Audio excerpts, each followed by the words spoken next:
children from single-parent families like you, being poor, it's only natural you'd be last in line. And for someone who's supposedly so free, you can't even wait 4 hours. Don't you think that's a bit narrow-minded? I had an errand at the bank and unfortunately ran into a former classmate there who had always looked down on me. To make matters worse, he was the one working at the counter that day. Despite having taken a number, my turn was deliberately skipped. I repeatedly asked him when it would be my turn, but he kept dodging the question. In the end, I was called 4 hours later. He had no idea who I was calling, while I could no longer bear the wait. And then, he was about to face a hellish ordeal. My name is Jason. I was raised by my mother alone, in what you'd call a single-parent family. We became a single-parent family because my father passed away from illness when I was in kindergarten. My mother, previously a stay-at-home mom, had to start working to support us and became a career woman. I wanted to help with the finances, but as a little kid, there wasn't much I could do, so I decided to help with housework instead. Mom, I'll take care of the cooking and laundry. I'll never forget the look on my mother's face when I said that. Her eyes seemed to say, "What is this kid talking about?" At first, she was against it, citing the dangers of fire and knives, but I insisted on helping. Eventually, she relented and let me take on some of the household chores. Of course, she knew a child in elementary school couldn't handle everything, so I started with tasks like cleaning the bathroom and only helped with cooking when she was there to supervise. The agreement was that I wouldn't do any cooking alone until I was older. Gradually, I learned to cook, and by the time I entered middle school, my mom allowed me to cook on my own, entrusting me with all the household chores. But I felt the weight of housework. I respected those who did it daily, even as a kid. Growing up this way, I didn't play with friends after school much.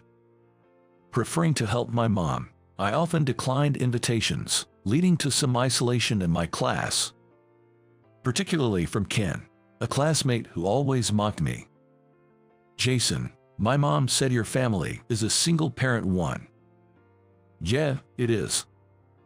My mom said that single-parent families never lead to a good life." When he said that smugly, I retorted, "You should probably stop calling your mom mommy. We're not little kids anymore." That made Ken throw a tantrum. Since then, Ken intensified his mockery. If I was using a short pencil, he ridiculed me by saying, "Can't afford new pencils." Being from a single-parent home, and if my sweater had a small fray, he'd quip, "Can't get a new one, can you?" Despite the pencil still being usable and the sweater having just a minor snag. Finding such trivial matters, Ken would taunt me, insinuating it was due to my single-parent background. "I can still use these, and it's just a small fray," I'd respond. But he'd just laugh and retort, "Sure, because you're a poor kid from a single-parent home." It seemed he relished using the term single-parent family excessively.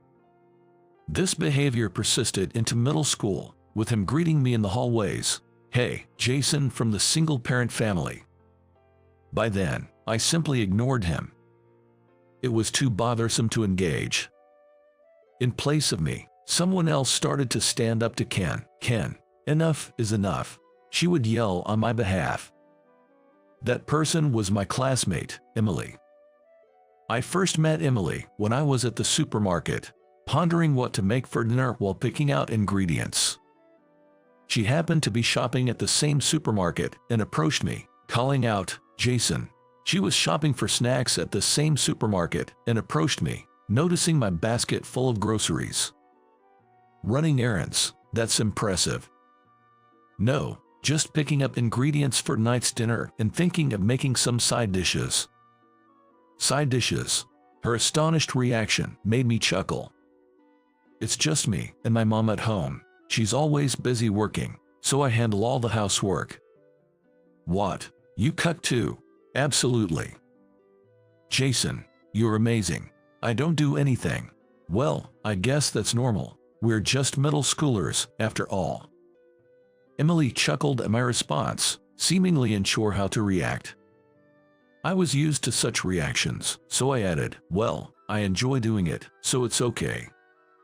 After that, Emily started to show concern for me, saying things like, "Jason, I've recently started learning to cook too."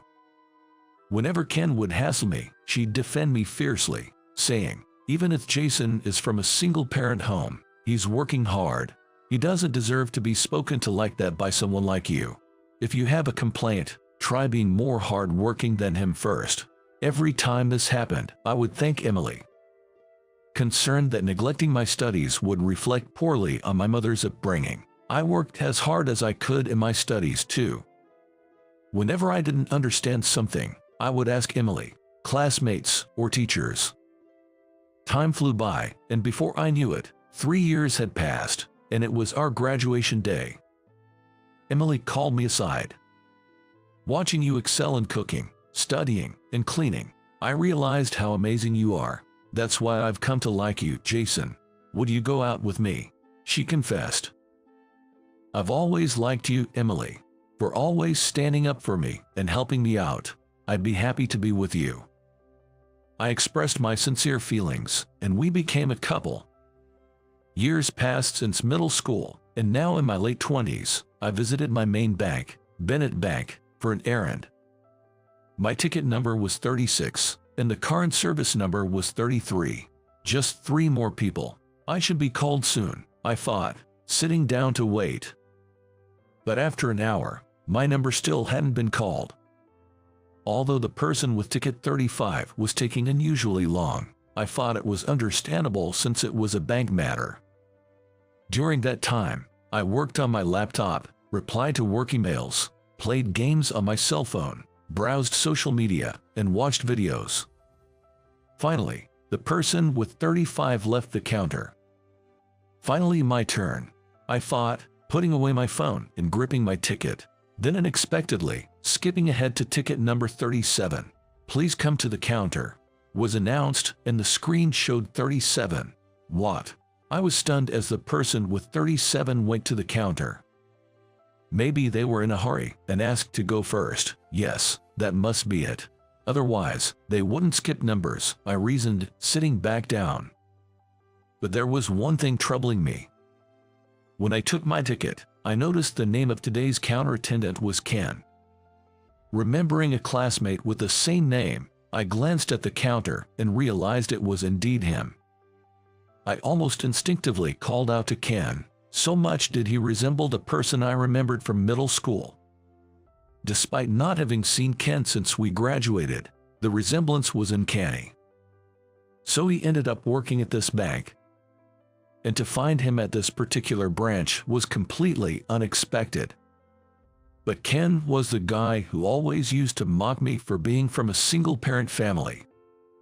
Worried that Ken might say something if he recognized me, I discreetly moved away to avoid eye contact. When it was my turn at the counter, I planned to keep the interaction brief and professional, hoping to avoid any unnecessary comments. Although I thought it unlikely, I couldn't help but wonder if Ken might harass me here, at the bank, but realistically, it had been decades since we graduated, and this was his workplace. I reasoned that he wouldn't engage in such behavior on the job, but still, there was a lingering doubt. Still, my number, 36, wasn't called. Now they were calling 38. Ken seemed unfazed, continuing his work as if nothing was going on. Maybe I'll be called next, I thought, pulling out my phone again. But no. My number wasn't called. The counter was now serving 60. Of course, I approached the counter. "Excuse me, I'm number 36. Am I being called soon?" Ken, without looking up, replied, "You're next or so. We're just a bit out of order today. But the next person is 45 and I have 36. Ticket number 45, please come to the counter," was announced. My complaints were completely ignored. I wondered if that's really how the bank staff should act. Because Ken didn't help, I asked another female staff member, but all I got were responses like, "Please wait," and "I'll inform the person in charge." I had to suppress a mental retort, annoyed that no one else would assist me. I had been at the bank for nearly 2 hours already. It looked like my only option was to keep waiting. With that thought, I settled in to wait again. I opened my work laptop and began doing some work while keeping an eye on the counter. It was almost 3 p.m., the closing time for the bank's counter service. I had been at Bennett Bank for about 4 hours. In the end, my number was never called, and I heard a clattering noise. Looking towards the counter, I saw to my surprise that they had begun packing up. "Wait, what?" I exclaimed, hurriedly packing my laptop and rushing to Ken's counter. "Hey, I haven't been called yet." When I showed Ken my ticket, he sneered. "Oh, my bad. I thought it'd be funny to call the poor guy from a single-parent home last, but I totally forgot about you," he laughed. "So he did it intentionally?" Frustrated, I said. "You told me I'd be called next several times." "I said I thought I could call you next, not that I would," he replied. "Jason, being poor and from a single-parent home, it's natural for you to be last. You probably don't have anything important anyway. Can't you just wait? The bank isn't a charity. You're too narrow-minded if you can't wait," he mocked. I was stunned by Ken's attitude. He knew about my family, made me wait 4 hours, and didn't apologize. And in the end, he's suggesting that my inability to wait is a sign of my narrow-mindedness. I made up my mind. "Fine, I get it. I'm done here. If you want, I can help you now, but since it's past 3 p.m., you'll have to come back another day," he said, still laughing. Disappointed with Bennett Bank for allowing such behavior, I left without another word. Then, I made a phone call. The next day, David, the manager of Bennett Bank, was at my doorstep. "Mr. Ford, please reconsider closing your account with our bank. Sorry, but I've already decided." "Please." David was quite persistent, continuing this back and forth, but my decision remained unchanged. The person I called yesterday was David, the branch manager of the bank I went to. During that call, I informed him of my intention to close my account with Bennett Bank. He was shocked. "After all these years, why, Mr. Ford? I received unacceptable service at your counter. I can't trust your bank anymore," I said before hanging up. I'm not sure if David heard about what happened at the bank, but he contacted me again that night. He requested, "Please let me talk to you tomorrow morning." True to his word, David actually came to my house the next day. He seemed to know everything that had happened. David was sweating profusely, wiping his forehead with a handkerchief. "Our counter staff did something inexcusable. Ken was recently transferred and didn't know about you. We'll fire Ken. He's been problematic even at his previous branch, receiving complaints and causing issues. We will definitely fire him today, effective immediately. He won't bother you again, and we'll do anything else you need. Please reconsider closing your account. It's not your fault, David, you weren't there, but the fact that Ken himself isn't here to apologize, I don't feel any sincerity," I replied calmly. "Then, I'll have Ken come and apologize. Shouldn't he have been the first to come?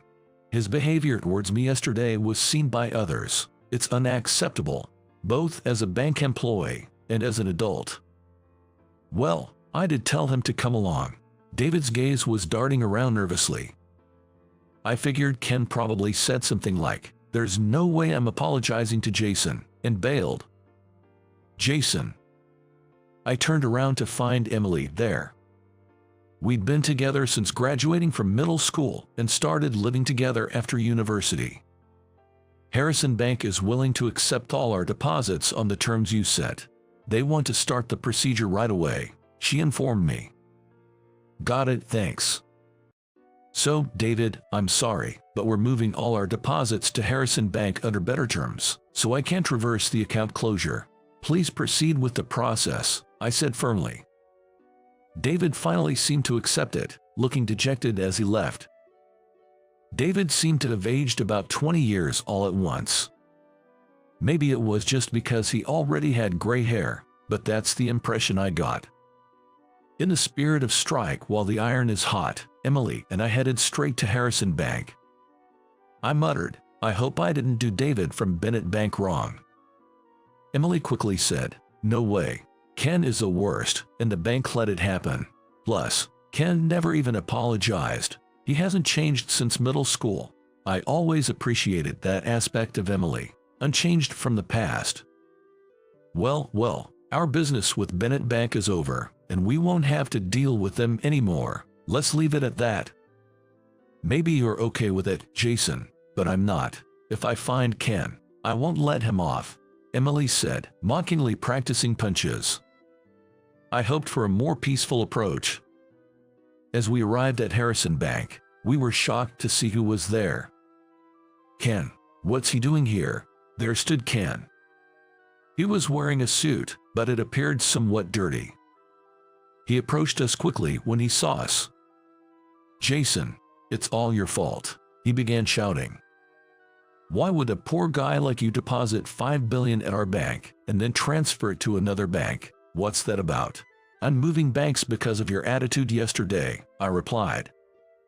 What, you, from a single-parent home, must be poor. That $5 billion must be dirty money. How did someone like you even get that much? It's all clean money. I'm running a company with Emily now. That's how we earned it. Ken was losing his cool. You might not know, but our company, Help Rabbit, is doing really well, Emily said. Help Rabbit. Isn't that the home service company I've seen on TV commercials? Jay, that's my company. Actually, Emily and I run a company together, which specializes in home service. Growing up in a single-parent household, I was responsible for all the household chores. I deeply understood the difficulty of managing home tasks. That's why, inspired by this, Emily and I started our own company after graduating from college, offering home service. This venture turned out to be a huge success, and now, my savings amount to $5 billion. Ken, get it, Jason's not poor anymore, and you lost your job at the bank because of how you looked down on him. You're stuck in the past, and that's why this happened, Emily said, looking down on Ken. Ken just crumbled right there. Afterward, we successfully changed our main bank to Harrison Bank. Ethan, the branch manager, was overjoyed, giving us a warm welcome. When we entered the meeting room, there was a banner saying, "Welcome, Mr. Ford," and even Mr. Thompson, the head of Harrison Bank, came personally to thank us. Thank you for choosing our bank. We will support you for life, he said. We shook hands. I vividly remembered the stark contrast in treatment compared to Bennett Bank. Though a bit overwhelmed by the commitment, I was looking forward to our new dealings with Harrison Bank. Later, Ken actually showed up at my house once, begging, "I apologize for everything.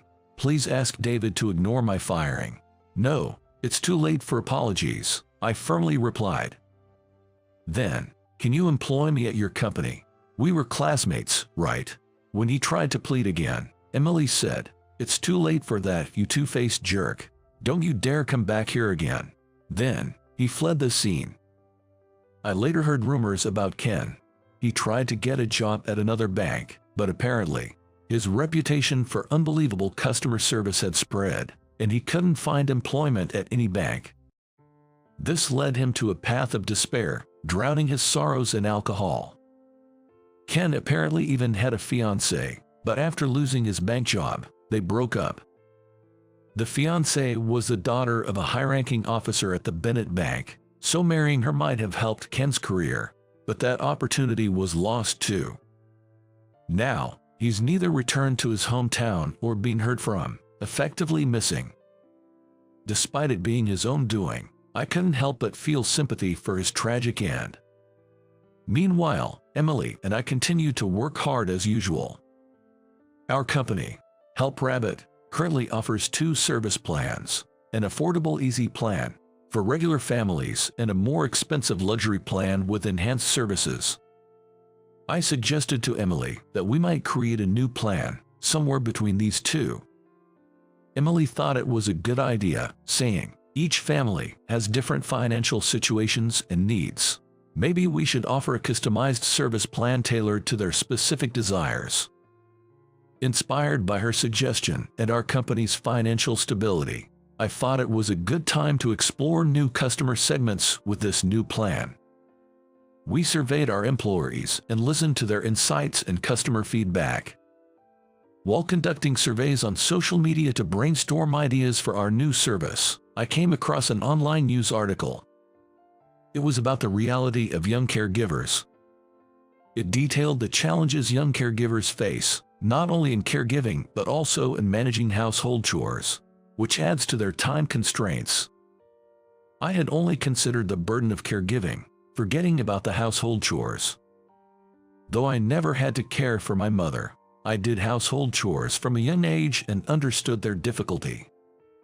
These young caregivers are struggling daily with both caregiving and household tasks. I remembered how hard daily chores were and how they left no time for leisure activities. That's when an idea struck me. I thought, if families with young caregivers could also use our housekeeping services, wouldn't it at least reduce the burden of chores? To make it accessible, we could set the price even lower than our easy plan, almost like a volunteer service. That way, it would be affordable for these families. I shared this idea with Emily. What do you think about this new plan? That's a great idea. It fits well with today's social situation, and I'm sure it'll be a hit. Encouraged by her support, I discussed the idea with our team. The response was unanimously positive. Anything to help these young kids, said our veteran employee, Susan, and others chimed in. Students should have time for studies and fun. They shouldn't miss out on their youth. Realizing the enthusiasm of our team, I decided to go ahead with the plan. We named this new service for young caregivers the Helper Plan and launched it as our company's latest offering. It was a huge success, with many families reaching out, saying, "Can you help us?" The media attention it garnered, including TV and magazine features, led to an even greater influx of requests. Due to a shortage of staff, I often had to personally visit clients' homes to provide our housekeeping services. Given the frequent requests for male staff, I took the lead in responding to such calls, actively participating in the housekeeping tasks myself. Each time I completed a job and received heartfelt thanks like, "You've really helped us," or "Thank you so much," I felt deeply fulfilled by my work. Our company's performance soared. We hired more male staff, and despite being busy, we lived fulfilling days. And today, after several months, Emily and I finally managed to take a substantial break and went on a trip together. Incidentally, this hotel is quite upscale, so I'm also hoping to pick up some pointers on staff behavior and service for our own business. It's important to absorb and learn from anything that can be a reference for our work. We should adopt the best practices we find and provide even better services. In fact, amidst our busy schedules, Emily and I got married. We have been living together for years since graduating from college. I was completely absorbed in managing the company, and Emily was always there to support me. Marriage had taken a backseat to our busy careers. The incident with Ken was what prompted us to register our marriage. Ever since we met in middle school, Emily had always been more upset than I was when I was ridiculed, always standing up for me. It made me realize I couldn't let someone as wonderful as her go. "Emily, I know it's a bit late, but shall we get married?" She laughed and said, "It really is late, but I'm happy you asked. I'll always be here to protect you, Jason." Indeed, Emily had always been my protector. I hope that from now on, I can protect Emily as well. It would be great if we could continue to support and uplift each other. Being able to relax like this is only possible because we work so hard usually. Really, Emily, thank you for everything. Thank you too, Jason, you've worked hard. We said this, expressing our appreciation for each other. It would be great if we could continue to grow the company. Then maybe people will stop calling you the poor kid from a single-parent home. The irony is, the person who said that the most is now missing. He got what he deserved. Your outcomes were the result of your efforts, not your family background. Yes, as Emily said, one's family background doesn't determine their ability to achieve success. Despite not being raised in a normal family with both parents, I managed to graduate from college, start a company, and achieve smooth business operations. I've personally felt that everything depends on one's efforts. Hard work will surely bring good results. I hope to continue putting in the effort, together with Emily and our employees, to achieve great outcomes.